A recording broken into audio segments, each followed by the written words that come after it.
Hi and welcome back to another weekly GMBN Tech show. Coming up on this week's show, we check out the Cannondale Dave. Yeah, strangely named bike, that one. Sounds like a good friend though.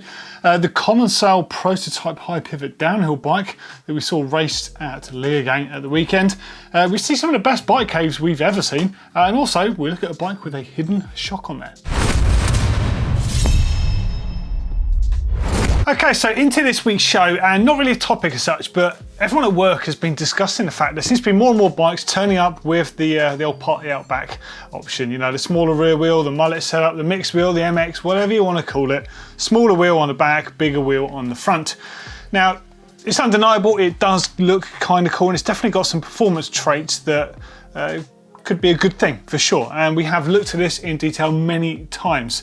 But I just wanted to draw attention to the fact it seems to be in the sort of the trail enduro aggressive sort of bike parky fun type bike. Now on screen are a bunch of bikes you can get right now off the shelf with this setup. So you've got the Evil Insurgent, that was previously available with the same size wheels, obviously front and rear. Forbidden Druid. Previously, you could opt to have their Ziggy Link, which enabled you to have a smaller rear wheel on there without changing the geometry, but now you have the option of having a bike as it is with that already on there. You can also get Santa Cruz Bronson, don't forget this Juliana Rubion as well. Transition Patrol, which we looked at recently, which is one of the more aggressive, I've got to say, really like that one as well. But a lot of really good looking bikes out there at the moment, and it's no longer seems to be the bike is compatible with. It's like, we're providing our bike with a mixed wheel setup. I just want to gauge where you are with that really, because it is not going away. It makes a lot of sense in the downhill world, as we've already seen, with the fact that you can get a load of rear wheel travel and it can get up and out of harm's way without tyre buzz, which can be a problem if you're not a taller rider. And I guess some short riders or average riders or even tall riders, it's not to prefer it anyway. I mean, look at Loic Bruni. You cannot deny that man's success on what's essentially a mullet style setup bike. Now, in recent times, of course, we've seen this transfer over to the trail world, and there's been a bit of a mixed view. I mean, it kind of looks cool, it kind of looks kooky and weird, and I've got to say, it's really not for me. I would probably rather have a 29-inch wheel on the front of a 27.5-inch wheel bike, but I just prefer the bigger size wheels. I've explained this many times that it just works for me, but I'm well aware it doesn't. So, if you were buying a bike tomorrow and it had the option that you could buy it as a mullet style or a mixed wheel or whatever setup you want to call it, would you do that? Let us know in those comments underneath. Okay, so let's jump into news, and first up, Cannondale have got a new bike out. Now this one is called the Dave, random name, and the only thing that comes to mind is, hello Dave, you're on my bike now. Yeah, ignore me if you don't know what that is, but anyhow, it's their new jump bike. It's got 26-inch wheels, it's ready to roll out the box with this spec on it. And it's got a few cool things going on there, especially I love the fact it's got grip tape as a down tube graphic. The one place on all those sorts of bikes that you just absolutely trash. So that's really cool. So geometry on the bike, it seems to be a single size, this is a jump bike. So 436mm reach, of course it sounds tiny, but that's kind of what they're all about. 68.5 degree head angle, so not too steep, fairly similar to cross-country bikes to be fair, which is fine. And you kind of want it on the steeper side for that style of bike, for tricks and things. 378mm chainstay, so super poppy, you're going to be able to get that front wheel up nice.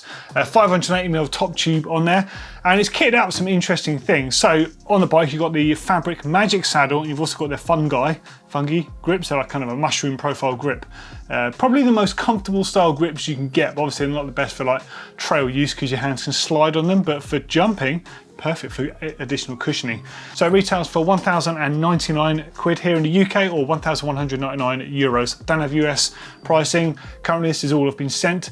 But I think it looks really cool, and it's a jump bike. Jump bikes are fun, and out the box at that price, yeah right, it's a lump of money, but it's got good kit on it. Nice stuff from Cannondale. Okay, next up in news is that new Scott bike. Yeah, the new Scott Spark, which uses a very similar system that we've seen before, seen previously on the Bold suspension bikes, which incorporates the shock into the actual frame design. I mean, you've got those big carbon tubes, why not use them? Specialized have used theirs to stick baguettes in, so why not put a shock in there as well? I think it's a great concept. I always loved the Bold design, and when Scott acquired a large part of their company, it was pretty obvious they were going to utilize some of that technology at some point. And a Spark, man, what a bike. So the images you can see on screen, this is Nino's personal bike, and it just looks so right. In fact, it might look odd when you first see it, But if you go back to the website and you look at the 2021 model, suddenly it really quickly looks a bit clunky. And I never thought that about the Scott. I always thought the Spark was a especially nice bike. So anyway, the bike, the way it works essentially is you have the shock that's hidden or housed in the frame is accessed from underneath the down tube. Hopefully you can see a shot here, we can access this. Bearing in mind on a cross-country bike, you don't really make adjustments to that sort of stuff that much. It's in there, so hide it away, no problems at all. Now the interesting thing is the rocker, or the swing link at the top there, it's got like a dog bone that's attached to it, and that actually drives the shock. It's a really, really cool system. I've taken one of these apart before to have a look on the inside, and I couldn't believe how simple it was. It was a really nice approach. Yeah, arguably it might be a bit more of a pain for riders wanting to adjust their shock pressure and just do more stuff to the shocks on the bikes, but as far as cross country goes, I think this is super cool. Now something really interesting about this bike, we all know that cross-country riders and racers have their bikes as light as possible with short travel. So on a hardtail it could be 80 or 100mm travel, on a full sus bike it tends to be 100 front and rear. This is their race bike and it's 120mm travel, front and rear. Their race bike. Are they telling us something or not telling us something about what's going to happen with the market? It's also got 29 by 2.4 inch tyres on there, wide rims on there.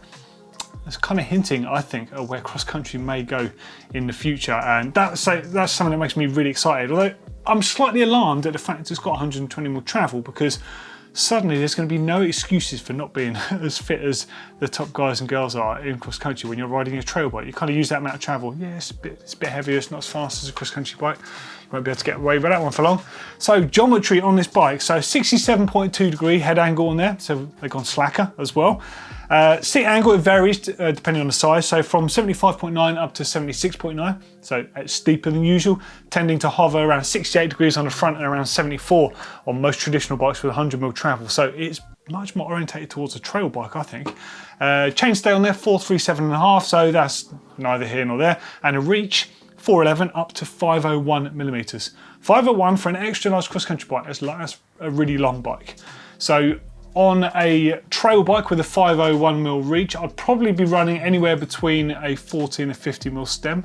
So a cross-country bike, maybe a 60mm stem, but that's still 20mm shorter than what you'd probably ride for the equivalent bike.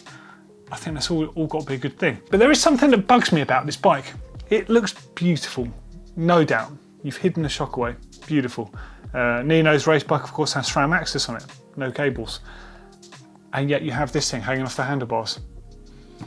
Sorry, it just bugs me. It bugs the hell out of me. You've got one of the cleanest looking bikes and you've got this massive dropper post shock lockout combo on the bars. And granted, it's probably the neatest one I've seen on the market and it does look very nice as far as those things go, but I think when you've got a bike that looks that good, it's like, come on, someone make that an electronic option, electronic wireless option to match up with the SRAM stuff, and that bike would be right up there with what I love, and probably what of other people would love as well. It's not about what I love this show, but hey, it's a super nice bike. I think it's really cool. They're the only details I have at the moment, but all the further details you want are on the Scott website, so have a read. They also do it in the Contessa range, of course, which is the female specific options, but I just wanted to show these particular shots of Nino's bike because well, let's face it, he always has a cool bike, doesn't he?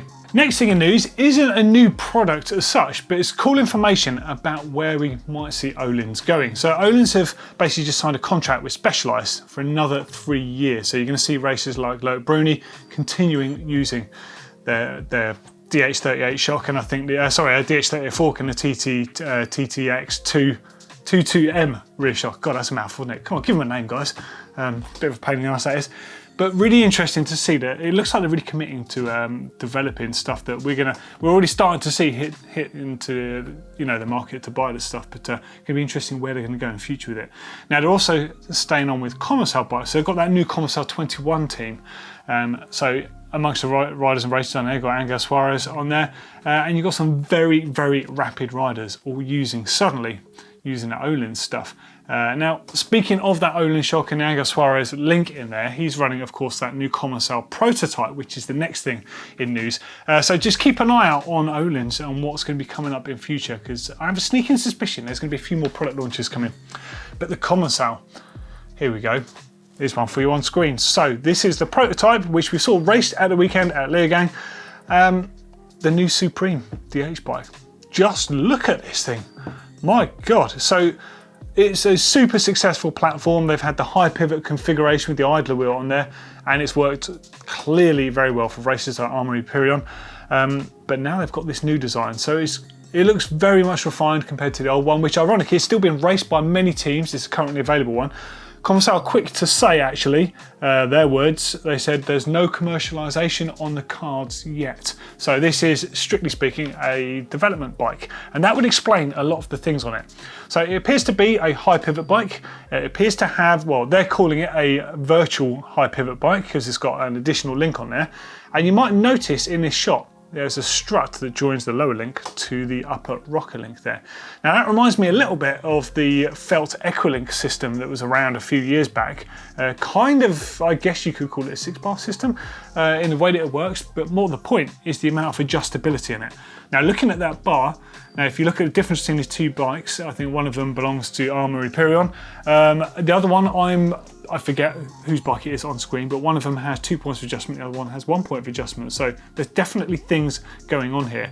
Now you can also see it looks like the idler wheel can be mounted in different positions, which I'd imagine enables the whoever's setting the bike up, the mechanic, to tailor the anti-rise and anti-squat on that bike as well, and the suspension feel. So super interesting stuff. I'd love to have a closer look at one of these bikes, but it looks beautiful, and my God, did they look quick. Anyone see the racing at the weekend? I mean, the way he went into that wooded section was ridiculous. He was so fast into there. But his teammate, T-Bolt, oh my good God. Did you see him I don't know if he did try to do a double or triple or just messed up his timing on the motorway section, but I'm sure many other riders would have died there. And I think he actually said he nearly died in his race run. But if he didn't cock up a couple of things, arguably he would have smashed the time because of the fact he was so far ahead. Amazing stuff. So the bike clearly has got some legs on it, so watch out for that one because it's coming at some point down the line. Now the thing that's interesting about it, like I say, is the fact that it appears that there's a lot of different adjustments and setup going on. Now this is something characteristic we used to see on the Sun bikes back in the day, in the early Cannondale bikes, in fact a lot of the early downhill bikes, where they would just tailor things for the course and for the rider and the racers there. But of course the racer has to be really tuned into the bike to understand those sort of nuances of the setup. Many racers will have pretty much a fixed setup, maybe a wet or a dry setting on certain things, and stick to that sort of setup. But these bikes, they can tailor so many things, or perhaps they're trying to sort of optimize the setup so production one will have less things you can configure on it. Just trying to wildly guess here, but mega interesting stuff, and the bike looks phenomenal. A few more shots on screen for you right now. And last up in news, it looks like the PTs are expanding their range of products. So they make things like chain oil and whatever sort of products for your bike, but they started dropping loads of new stuff recently. So in more recent times, last week I think it was, they launched their premium all-round lube. So before that they've had a wet conditions lube and a dry conditions lube, which is more like a wax dry lube. Now there's this one on screen. So this is their premium all-weather lube. 30% longer it lasts than the equivalent lubes in other ranges apparently. Not condition specific like the wet or dry lubes, and now they're moving into greases and compounds. Now this is the thing that actually took my interest, because they've got an assembly grease, which is basically just a generic workshop style grease that you use, and it has something called ester. Now I had to look up ester, so I've got my notes here. It says ester is a variant of synthetic oil. It has an electrochemical bond to metal, kind of like a fridge magnet. That sounds quite interesting, doesn't it? So imagine a grease that normally, you know, it comes out of place with water and other stuff, but imagine if it sort of chemically sticks in place to the thing you're putting the grease on. That's pretty cool tech, isn't it, if that is? So I just thought it was worth a mention. So might be worth having a look at that stuff. And now they've also got a high-speed grease, and they've got a proper assembly compound, like a carbon gripper style compound with the particles in there. And it's all biodegradable stuff as well, and biodegradable packaging. So cool stuff from PTs. All right, now into comments from last week's show. So I kind of think what we did last week. So I actually recorded last week's show the week before because I had a week off last week. So Metal Munchkin 13. I like how people keep referring to long low slack as a trend. Like most trends, they won't be around forever. Mullets, the hairstyle, were a trend. A perm was, hold on a second, yeah, you say mullets were a trend, bit of an 80s, 90s crossover thing, but look at what all the kids are wearing now. They're wearing 90s clothes. I've even seen people happily wearing really bad, ironically bad mullets in the street. So maybe, well, the answer to this is trends go round and round. But So flares were a trend. How long do you think the trend in mountain bike will last? Well, I don't think they're trends as such. I think it's, we call it a trend because it's like the latest trend, but I don't think it's a trend in terms of what you see with fashion and other things. I think you just progress, the things just get better. I think that's what's so cool about mountain biking.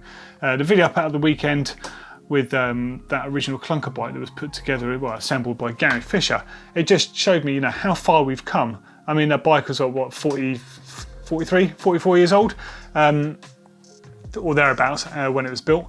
And look how far we've come in a relatively short time.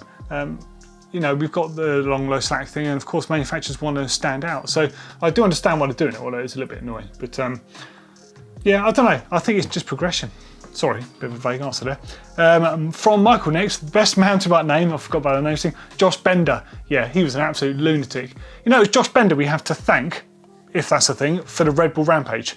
So apparently his background was like in free skiing. So those complete nutters, very nice people, but nutters in what they're doing, jumping and flipping and stuff off cliffs, like huge cliff jumps and drops. And he basically took that sort of concept to bikes, and he found this zone in Virgin in Utah that he was using for riding, and he basically pitched the event, and the Red Bull Rampage happened. But awesome stuff. And Josh Bender, yeah, I mean, it's a pretty cool name to be fair. Sandy Knight says, regards to damaging a structural part of the wheel by using it as a braking surface, I'm sure I read somewhere that trials riders used to score up their rims with an angle grinder for extra grip for the Maguras. I bet the rims were a lot more overbuilt than a modern mountain bike rim though. Oh yeah, for sure. I mean, especially in the case of trials bikes, you would definitely have a more heavy duty wheel on the rear of the bike. With specialist trials wheels, they will have an enhanced braking surface on them, and yes, using an angle grinder on them, I mean, it's not advised, but scoring up the surface was a popular thing. Some people used to use Coke as well, as in Coca-Cola, giving a real sticky, horrible squeal, but a real sort of grabby feel to them. I might have to ask Martin a bit about the scoring up the rims thing. For back in the day, but yeah, it's not quite the same as taking an angle grinder to a regular cross-country wheel.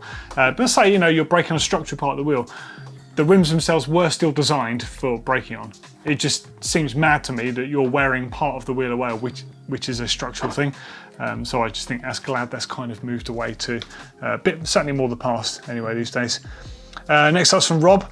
Before the arrival of production mountain bikes, BMX had transitioned from brute strength one-piece cranks and heavy-duty frames and one-piece wheels, so this is in relation to road bike stuff, to a combo of strength and speed with the adoption of road bike tech, like three-piece cranks and alloy wheels, rim brakes and such. So let's see what happens now with more road brands getting dusty and dirty. Yeah, 100%, I think it's great. I think it's all about progression, and if road brands can bring stuff into mountain biking, then happy days. Okay, into Bike Cave now. So if you've got a cool bike cave, a cool shed, a cool place where you keep your bikes and lock them up at night, all that sort of stuff, share them with us. Tell us about yourself, tell us about your bike cave, tell us about your bikes, tell us all that sort of stuff. There's a link at the bottom of the screen, there's another one in the description underneath. Okay, so first one is from Stephen in Belgium. Right, okay, so you've got Van Nicholas, lovely. Titanium bikes, aren't they? Canyon Lux, Canyon Grail. Okay, so let's have a look at this then. Converted my plain old garage into a bike and beer cave. During the week, it doubles as an office space when working from home. I do have to admit, it's a bit hard to focus on work when surrounded by bike gear. Dude. Just saying. But I do have to admit, and a beer tap. Oh, okay. Yeah, all right, the beer tap. Yeah, that's a definite problem. That would not go down too well if I had one of those in here. But yeah, dude, it's a really cool place. So you've got your big monitor down the back. I can see why that's a good workplace. Good lighting directly overhead. Actually, it is a good office space. And you've got all your cabinets and stuff. You've got your bikes. Right, so there's that Van Nicholas. Lovely bikes.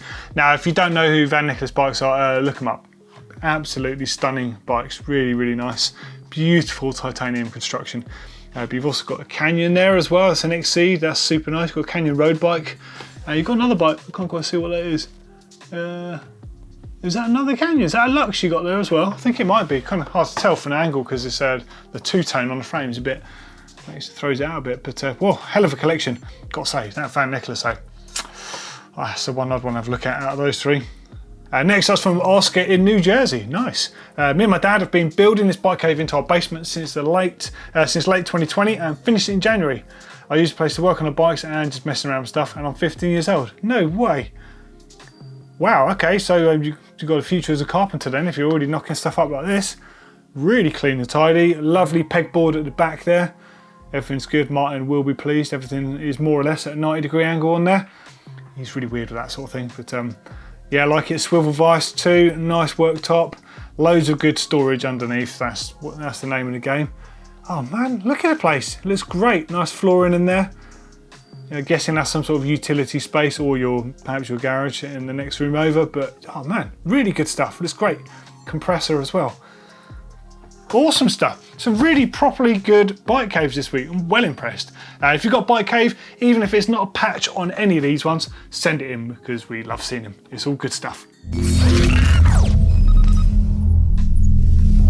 Okay, now it's time for Rewind, and I actually want to give a video that we sent out the weekend a little bit of a push because I'd like a few more of you to watch it if you haven't already.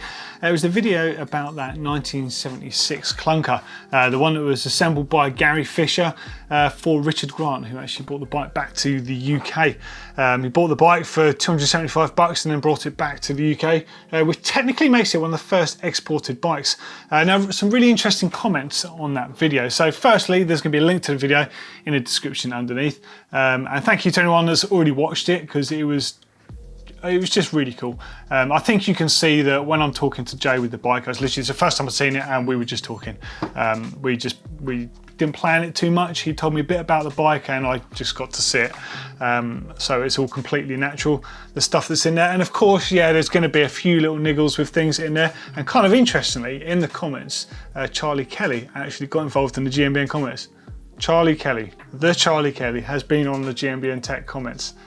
That's just like, that made my day, even if it was picking holes in things I'd done. But hey, really cool. So the first one I noticed, he said, was the head tube sticker almost certainly came from the motorcycle shop where Gary bought the brake levers.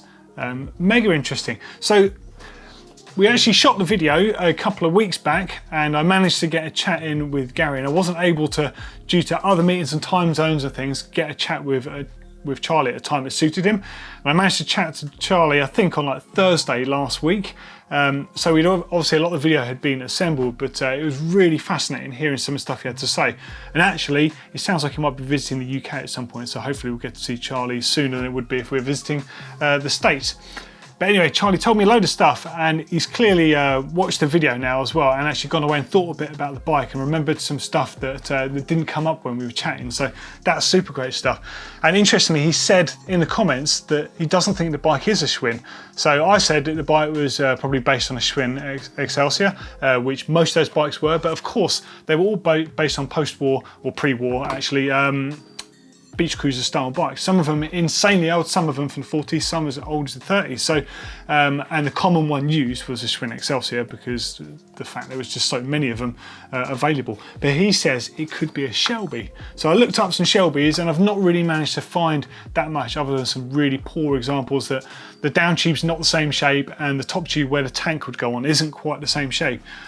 This one that we've actually made the video on actually looks a bit more like a Schwinn than it does what I've managed to find in a Shelby, but super cool that he's come back on this.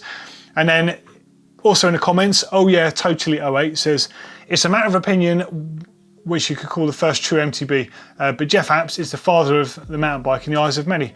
I don't disagree with that. Jeff Apps was doing something very similar in the UK at the same time as the Repack crew were doing.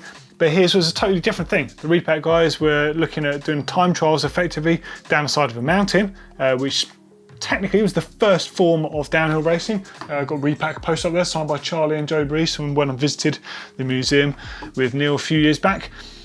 But what Jeff Apps was doing, he made the Range Rider. So it was like a 29-inch wheel bike at the time, very high bottom bracket, very steep head angle, very low gearing. It had, the idea was you could ride it in normal clothes and not get dirty. It had full-length mudguards on there. It had like a fairing over the transmission. Fascinating stuff.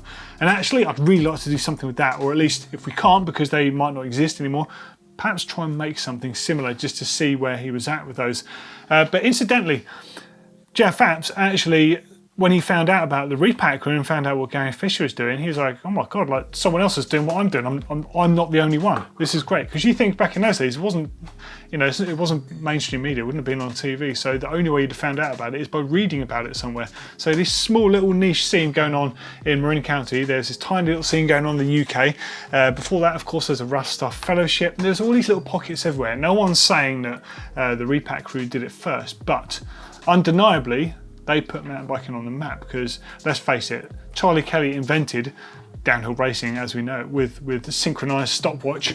They used to sync the watches at the top of the hill and leave them running basically, and then do a lap time every time a rider came down the hill basically, so, and then deduct the time. So like really cool way of operating.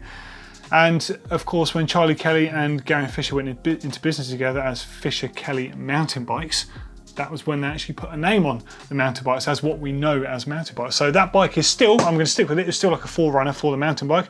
I'm not suggesting that it was the only one, but it was definitely one of the ones that we'd heard of and had been documented. But mega interesting stuff. I'm like fascinated. I'm actually going to go back and read the book again because last time I read his book, which by the way, everyone, you should try and read the book. Read Fat Tire Flyer book on the birth of repack and mountain biking. It's absolutely incredible. You can get it from Fat Tire Flyer Europe. So their Instagram page is on screen right now. Hit them up and they will tell you where you can get it. If you're in the States, obviously you can get it from them as well. And also the Gary Fisher book. So there's a shot of both of the books on screen here. The Gary Fisher book, you can get it in the States via Trek Bikes. You can get it in Europe via Trek Bikes, but apparently it's on for a second print run at the moment.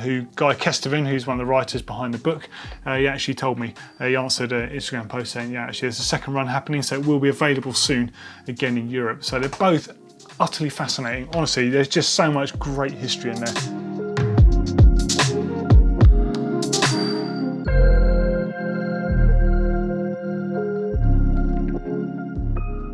Hopefully you enjoyed this week's show. That's the end. Let us know what you think in the comments underneath.